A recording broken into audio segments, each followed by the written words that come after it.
We're going to go ahead and start with number 1. We are supposed to classify this polynomial by degree and number of terms for part A, and for part B we're supposed to describe the end behavior. So when we're classifying a polynomial, we want to look at the degree of the highest term and then the total number of terms.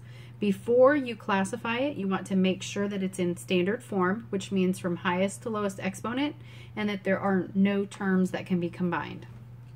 We're good on that, so we're going to classify it by its degree.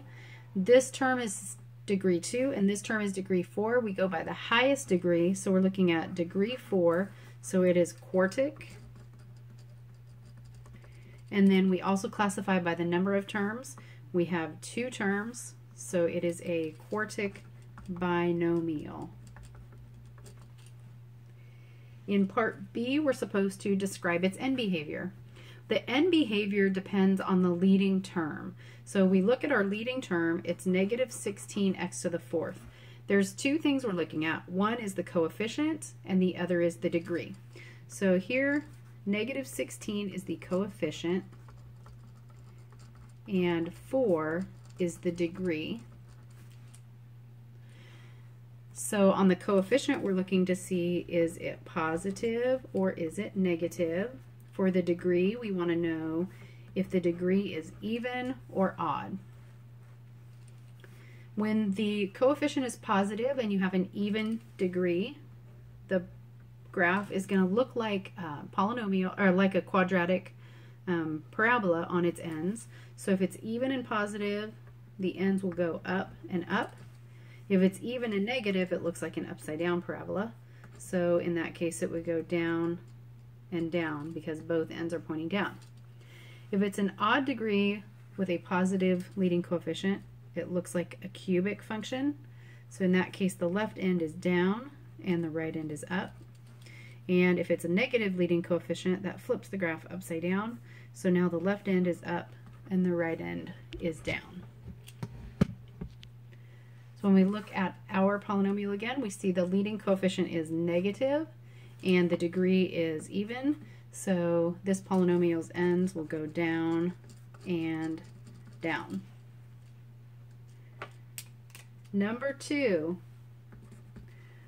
we are supposed to find the zeros of the polynomial. Y equals negative 3 x to the 4th times x minus 8 to the 5th times 2x plus 3. And then we're supposed to say their multiplicity and whether the graph will cross or touch. So to identify zeros, once we have our polynomial in factored form, we're going to set each part of the factored form that has a variable in it equal to 0 and solve for x. So I take this negative 3x to the 4th and I set it equal to 0. So I'll divide both sides by negative 3 and I get x to the 4th equals 0. Well, that means that I have the root, or the 0, x equals 0. The exponent tells me that the multiplicity is 4. We'll get to the cross and touch here in a second. So then I take my next one, I set x minus 8 equals 0, add 8 to both sides, I get x equals 8 for my second 0, and the exponent of 5 tells me the multiplicity is 5. And then my last one, I set 2x plus 3 equals 0, subtract 3, I get 2x equals negative 3. Divide both sides by 2, I get x equals negative 3/2.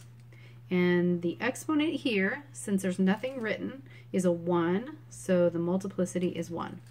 So my zeros are x equals 0 has a multiplicity of 4, x equals 8 has a multiplicity of 5, and x equals negative 3/2 has a multiplicity of 1. Now, will these cross or touch?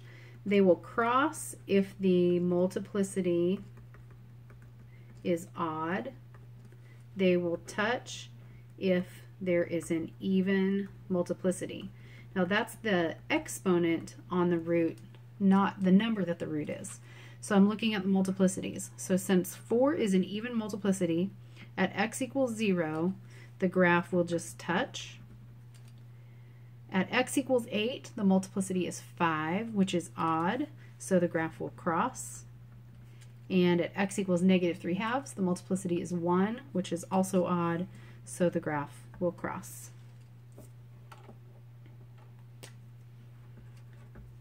Number 3, we are supposed to write a polynomial function with zeros at x equals 0, x equals -1, x equals 2, x equals -2. So the first thing we need to do is take these zeros and turn them into factors. So what we're going to do is like add this 2 back over to be on the x side, so we get x plus 2 equals 0. And then that's going to turn into the factor of x plus 2. So we just kind of work our way through. X equals 2, subtract the 2 over, we get x minus 2 equals 0. So the factor would be x minus 2. For x equals -1, we add the 1 over, so we get x plus 1 equals 0. So x plus 1 is that factor. And for x equals 0, it just gets to be plain old x in the parenthesis. It doesn't need an x plus or a minus 0. We just leave it as x. Then the next thing we need to do is we're going to have to multiply all these out. So the easiest way to do that is just kind of pick a pair of them and FOIL. So I'll go ahead and FOIL x minus 2 with x plus 2. And then the first little pair here, all I need to do is distribute that x across. So that's going to give me, when I distribute the x, I have x squared plus x in that parenthesis. And then in the other one, I'll have x times x, so x squared, and then plus 2x on the outsides, and then minus 2x on the insides, and then minus 4. So now I have y equals x squared plus x times, these two terms cancel, so times x squared minus 4. And then I'm going to need to FOIL again. So I'll have x squared times x squared would be x to the 4th, x squared times -4 minus 4x squared, x squared times x plus x cubed, and then x times -4 minus 4x. I will go ahead and put that into standard form. So I'll have y equals x to the 4th plus x cubed minus 4x squared minus 4x, and that will be my polynomial.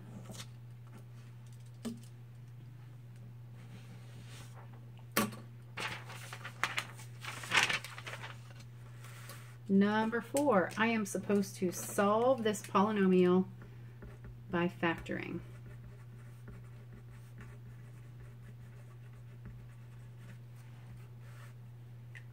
So my polynomial is 3x cubed minus 6x squared minus 9x equals 0.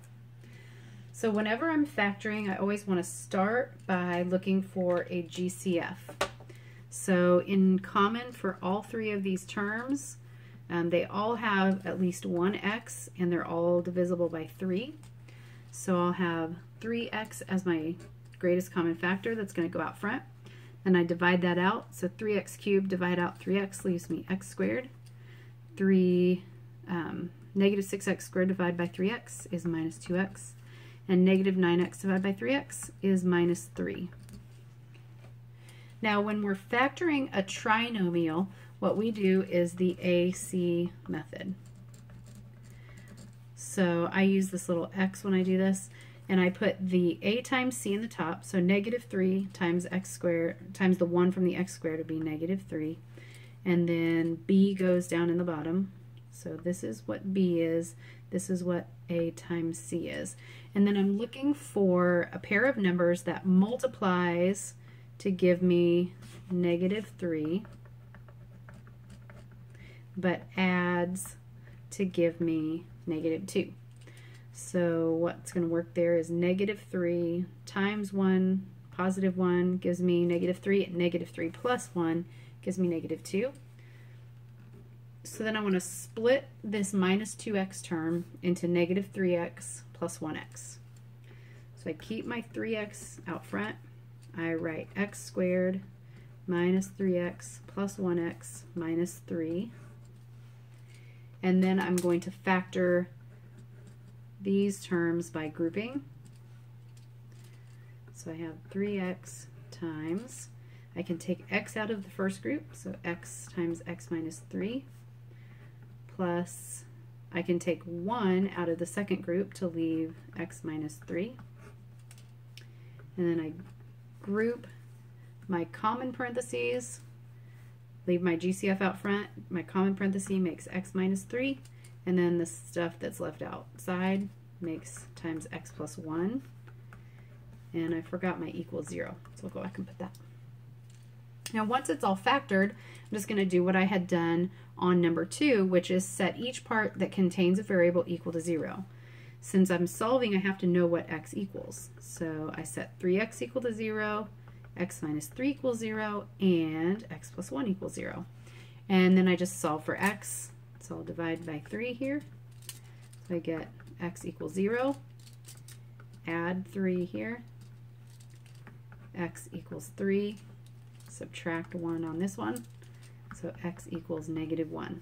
So those are my 3 solutions to that equation.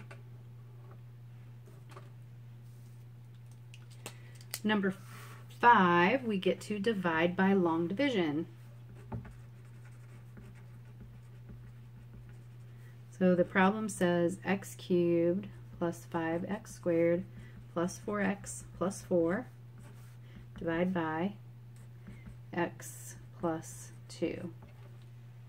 And I'm supposed to give my answer as a quotient and a remainder. So when I do long division, I want to put my divisor on the outside.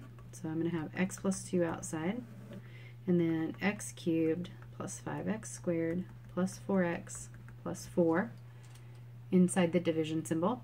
And then I want to know x times what would give me x cubed. Well, x times x squared would give me x cubed. So then I need to do the problem x squared times x plus 2.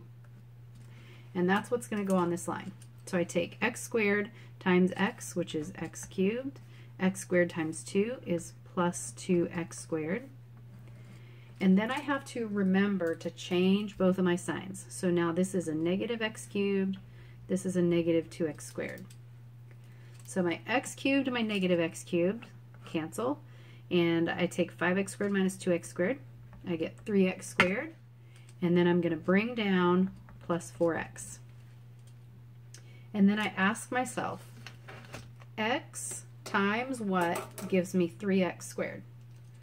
Well, that would be x times positive 3x. And then I need to do the problem 3x times x plus 2 from my divisor. So 3x times x is 3x squared. 3x times positive 2 is plus 6x. Then I need to remember to change both signs. Then I combine, so 3x squared minus 3x squared cancels. 4x plus negative 6x is negative 2x. Bring down plus 4. And then I need to ask myself again, x times what would give me negative 2x? And that answer is negative 2. So then I need to do negative 2 times x plus 2. Negative 2 times x is negative 2x. Negative 2 times positive 2 is negative 4. I need to remember to change both signs and then add. The 2x and negative 2x cancel. The 4 and positive 4 makes 8. So then my quotient is up at the top. The quotient is x squared plus 3x minus 2, and the remainder is 8. Now we can also divide polynomials using synthetic division. That's going to be our next problem.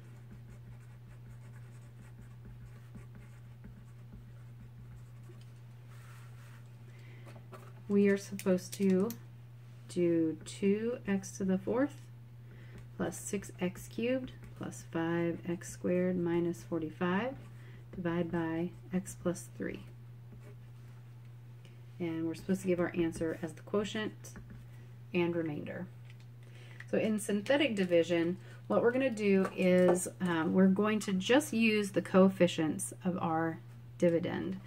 And we take our x plus 3, set it equal to 0, subtract the 3 over, and we get x equals negative 3. So negative 3 is what we're going to be actually working with. Instead of x plus 3, we turn it into x equals negative 3. And then the coefficient row, we take the 2 from the x to the 4th. Our next term is plus 6x cubed, so 6 goes next. Our next term is plus 5x squared, so we have a 5. Then you notice we're missing an x term, so we have to put a 0 in. And then our last term is minus 45. And we want to skip a line, draw a line, make a little box in here. Now when we get finished, what's in this box is going to be the remainder. The next number over is going to be the constant term with no variable. The next term over is going to be the coefficient for the x. The next number over will be the coefficient for x squared. The next number over will be the coefficient for x cubed. And that's how we'll get our quotient. So to make synthetic division happen, the first number here just drops straight down. So we're going to have a 2 here. And then we take the number in the bottom row times the number in the box. So 2 times negative 3, we get negative 6. Then 6 plus negative 6, we add. We have 0.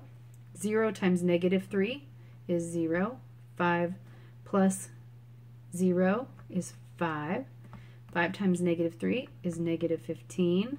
Add straight down, negative 15. Negative 15 times negative 3 is 45. Add straight down, we get 0. So our quotient comes from this row here. It's going to be 2x cubed. We have no x squared, so we just skip it, plus 5x, and then minus 15. And our remainder is going to be 0.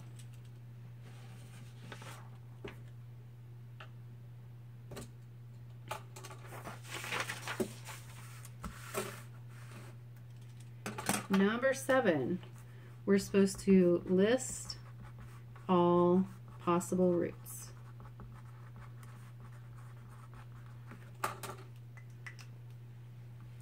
And our polynomial is x to the 4th plus 4x cubed plus 7x squared plus 16x plus 12 equals 0.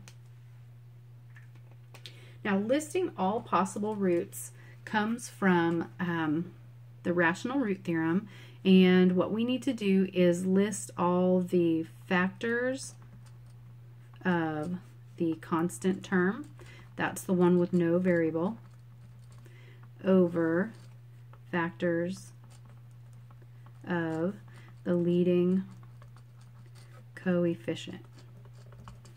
Now the leading coefficient in this problem is a 1, the constant term is a 12. So I need to write the factors of 12, which would be plus or minus 1 and 12, 2 and 6, and 3 and 4. The factors of 1 are only 1. 1 times 1 is the only factor.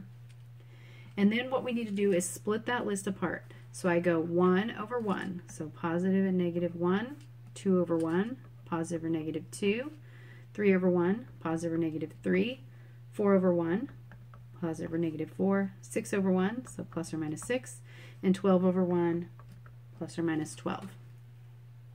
Now this gets a bit more interesting. Let's say we also had a 5 in the denominator.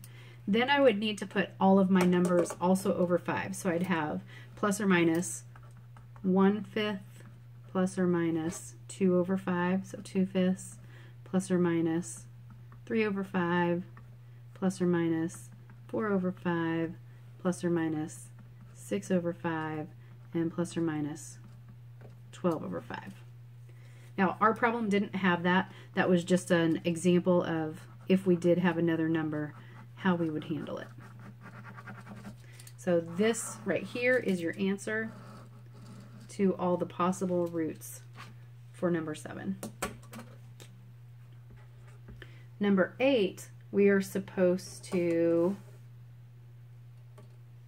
find, we are given the roots of a polynomial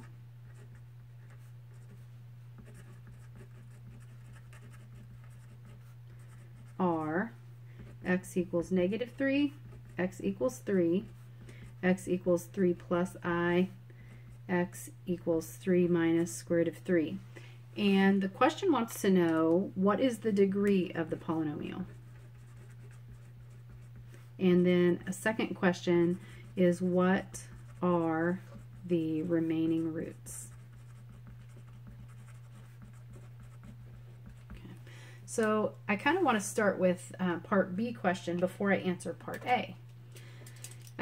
This root here, x equals -3, that is a rational root. X equals 3 is a rational root. Now those guys can travel by themselves. They can stand alone. They don't need anyone else to go along for the ride. But x equals 3 plus I is a complex root. Complex roots have to have a conjugate partner. So it needs its partner. So we're going to also have the root x equals 3 minus I. To make a conjugate partner, what you're going to do is just change the sign on the imaginary part. So I left it +3 and then I changed it to minus I. Now this last one, x equals 3 minus square root of 3, this is what we call an irrational root. Now irrational roots and complex roots always go in those conjugate partners or conjugate pairs. And we're going to make the conjugate for the irrational root the same way we did for the imaginary. We just need to change that middle sign, so the other root would be x equals 3 plus the square root of 3. So when we count up the number of roots, the degree for a polynomial is the same as the total number of roots. So in this case, we have 1, 2, 3, 4 that were given, plus 2 more that had to come because of the conjugate pairs. So the degree for this polynomial is going to be 6.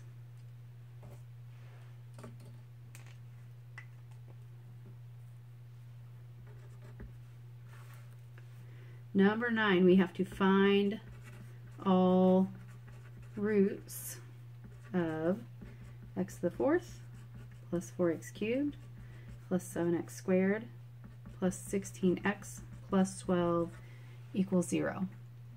So to do this, first of all, I want to know how many I'm looking for. So the number of roots is going to be the same as the degree, so I'll need 4 roots. So I'm just going to list 1, 2, 3, 4 over here.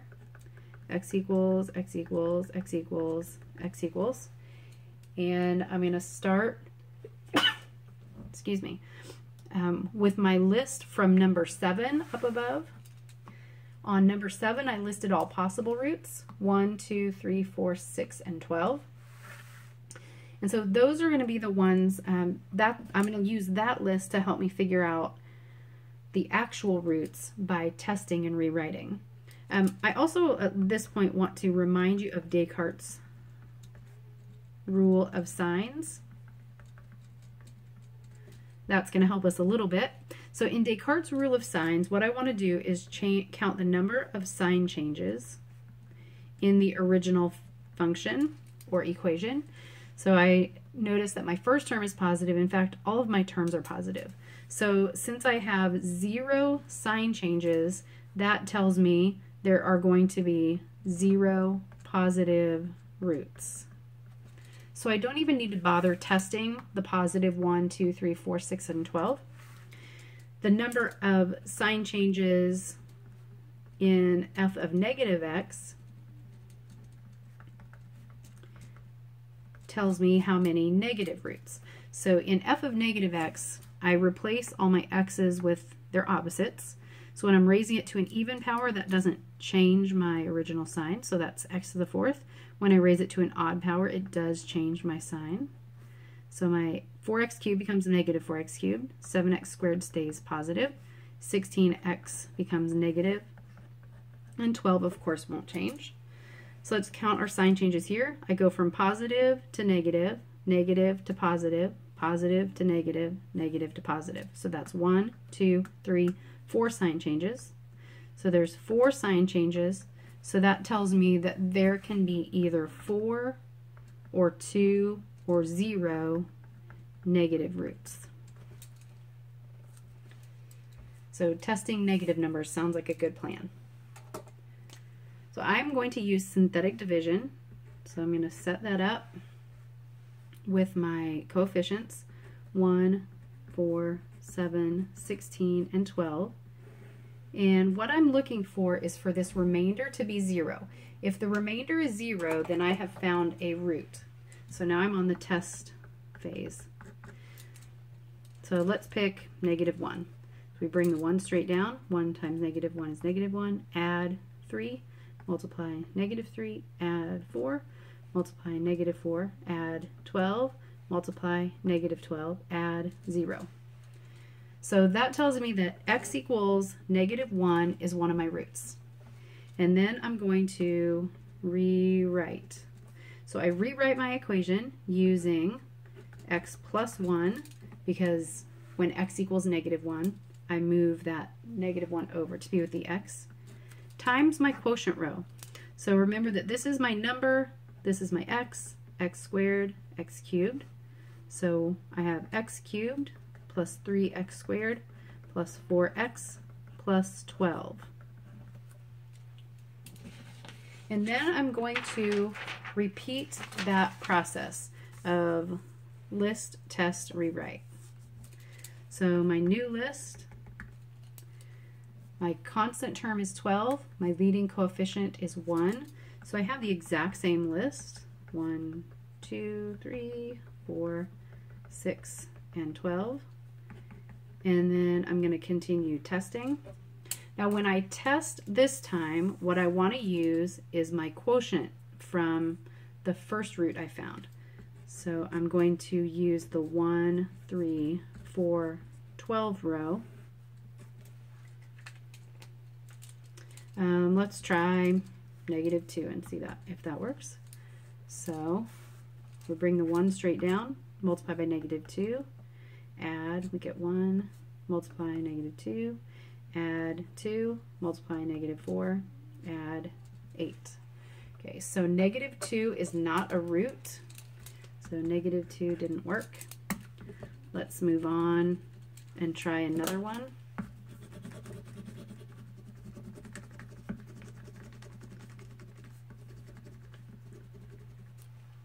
How about negative 3?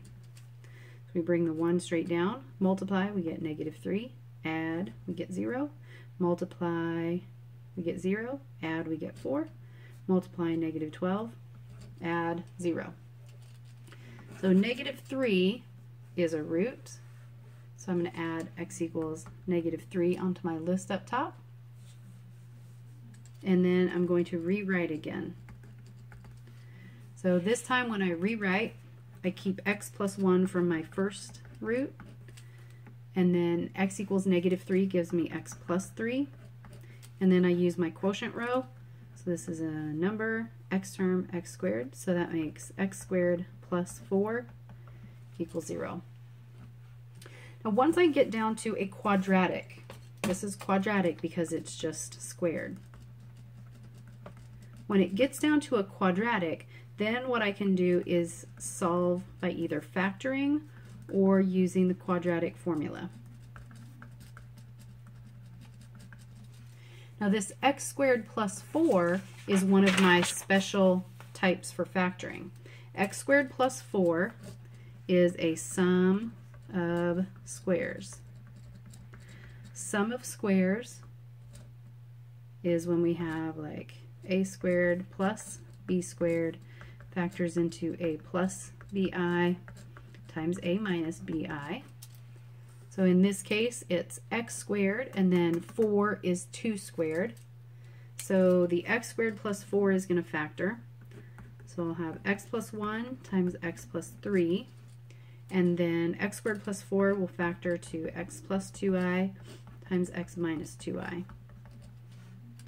So I've already listed x equals -1 as one of my roots and x equals -3. So I just need to take x plus 2i equals 0. So we get x equals -2i.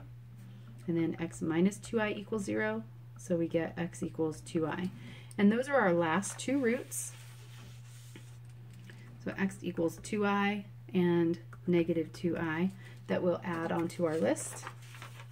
And now we found all four of the roots, with two of them being complex. And remember that we said that those always go in pairs. So it's good we found both of them.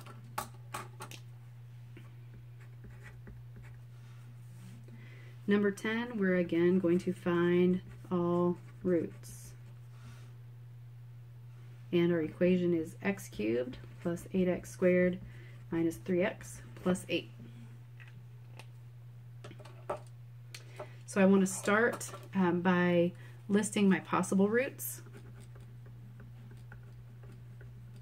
So I'm looking at factors of 8 over factors of 1, which was my leading coefficient. So my possible roots will be plus or minus 1, 2, 4, and 8. And then they would be all over plus or minus 1. But when I split those apart, that over 1 doesn't change any of my numbers. So this is my entire list, 1, 2, 4, and 8, -1, -2, -4, -8.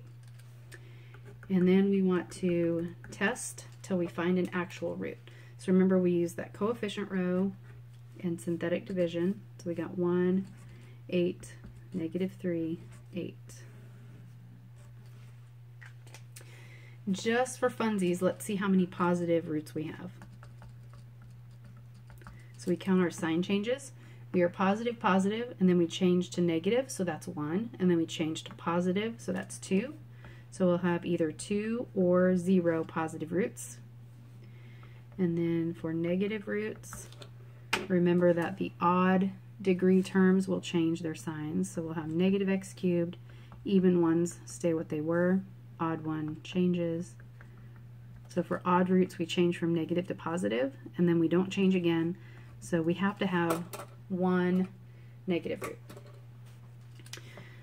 Okay, so let's pick a number. Let's try 1. 1 brings straight down. Multiply, we get 1. Add, we get 9. Multiply 9.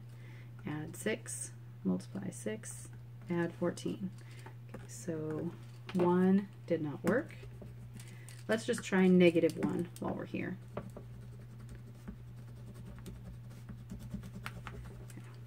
So bring the 1 down. Multiply, we get -1. Add, we get 7. Multiply -7, add -10, multiply 10, add 18. So -1 also